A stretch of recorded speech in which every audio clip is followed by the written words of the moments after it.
at open house and our parent-teacher conference nights, specifically for those buildings. So working with our team on trying to make sure we have that information by building.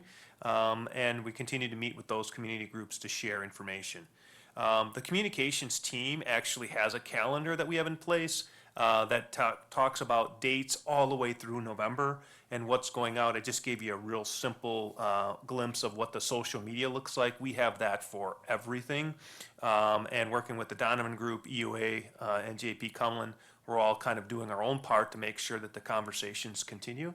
I'll have some overview and general information next week at our welcome back address, giving people a big picture, but really letting people know as we move forward the conversations that will happen in our building. My final message will be really to all of you and to our staff, talking about how to respond to people asking questions specifically is, should I vote for the referendum or how should I vote? And the response that I tell people all the time is, you shouldn't tell people how they can vote, but you can tell people how you're going to vote. So you could say, well, I'm going to vote yes, or I approve the referendum. You shouldn't ever tell people how they should vote. So again, there's a fine line between promotion, but as a board member, you're always able to respond and tell people how individually you would. As a collective group, we can just tell people about the need, and that's important. And then just make sure that if we're responding to people on our district email, that we're keeping that line of, I'm giving you information, not telling you how you should vote.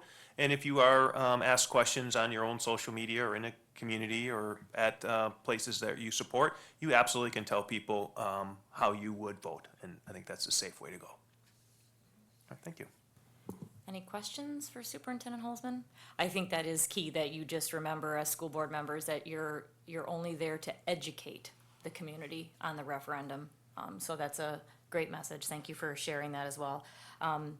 One thing that did come to my mind, and I'm sure you're very cognizant of it, but when you talked about the communication plan, it came back to my memory a prior school board meeting when a slide came up about the different ways the different target groups wanted to be communicated with. So I'm sure you're okay. Yeah, you're taking care of it, because some want to be communicated with a newsletter, some want social media, some want. So you're varying all that based. Okay. All right. Thank you. All right. Moving on to the PPC curriculum report. Commissioner Paul. Thank you. We started last week's PPC meeting with an overview of the Global Business Academy with a presentation from Mr. Zimmerman and Mr. Elzen from Parker and Craig. This program is being rebranded as the Janesville Business Academy.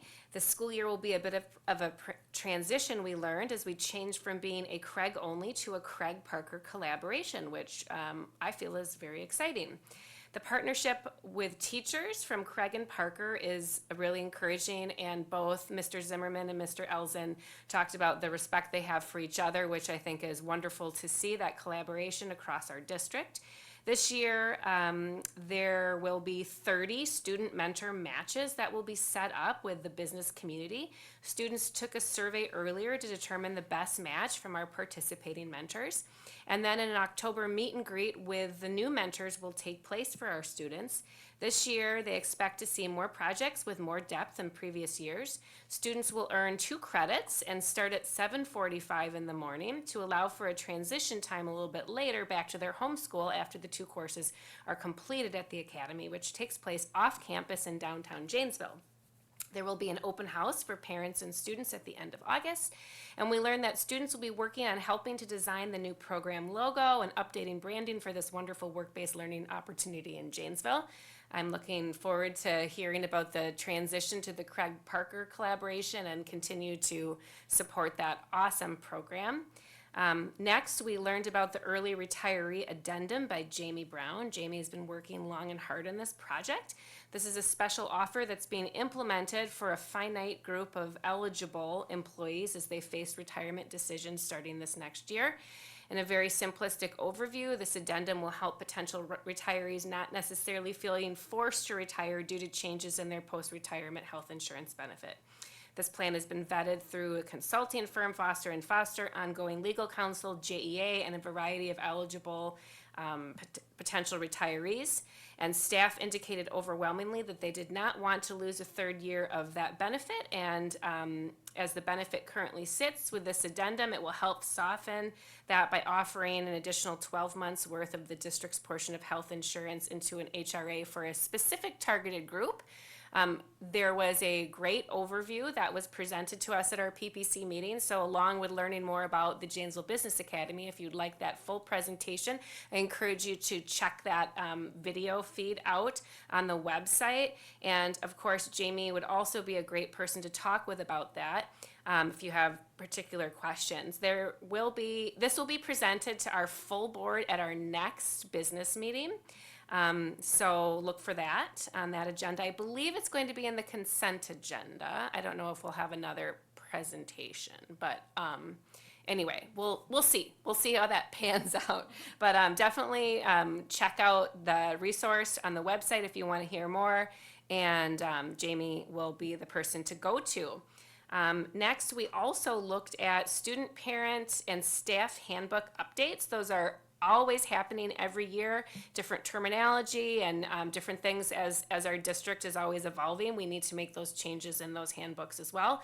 The changes were reviewed, questions were answered by Mr. Garner, and that was presented in tonight's consent agenda.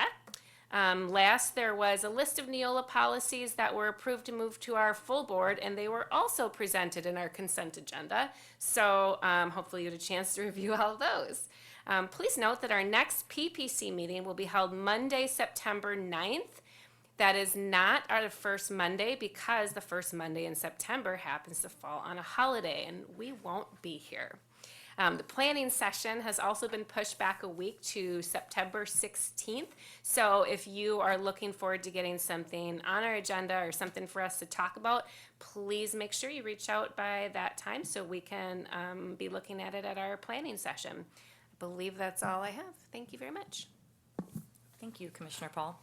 I have no summary of any board requests. I'll check with Board President Murray if he has any that he would like to talk to Superintendent Holzman administration on, but I currently do not have any that Kevin passed on to me. So we're moving on to 5.1, future meeting dates and times and agenda items. Denise, you want to help me out? It would be my pleasure. The Finance, Buildings, and Grounds Committee will be meeting on Tuesday, August 20th, a tentative time of 3 p.m., tentative location at Franklin Middle School. The Board of Education will meet again on Tuesday, August 27th at 6 p.m. here at the Educational Services Center. And as Commissioner Paul stated, the PPC Committee will meet on Monday, September 9th at 4:30 p.m. here at the Educational Services Center. Thank you, Denise. And so we're at 6.1, adjourn the meeting. I'm 34 minutes.